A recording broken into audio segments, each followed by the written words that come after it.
5 toneladang mangga itinapon sa Lawag, Ilocos Norte. Hindi na ibenta ang aabot sa 100,000 pisong halaga ng mangga at nabulok na. Sa Mangaldan, Pangasinan naman, mabilis mahinog ang mga mangga dahil sa init kaya bagsak presyong ibinibenta kaysa itapon.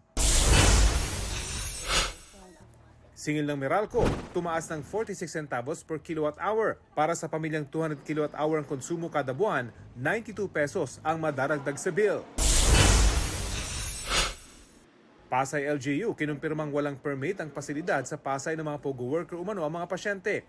Inisyuhan na raw ito ng show cause order para magpaliwanag at naon na raw in-inspeksyon ng LGU bago ni-raid ng Presidential Anti-Organized Crime Commission. Hindi pa nagbibigay ng pahayag ang pamunuan ng ospital. Food stamp program ng gobyerno, mas maraming Pinoy na ang makikinabang. Mula sa 3,000, 300,000 mahihirap na Pinoy na ang benepisyaryo ng programa. 3,000 pisong halaga ng mga piling pagkain ang pwede nilang bilhin sa mga piling tindahan. Binavalidate na raw ng DSWD ang mga isasamang benepisyaryo at retailer. Rafi Tima nagbabalita para sa GMA Integrated News.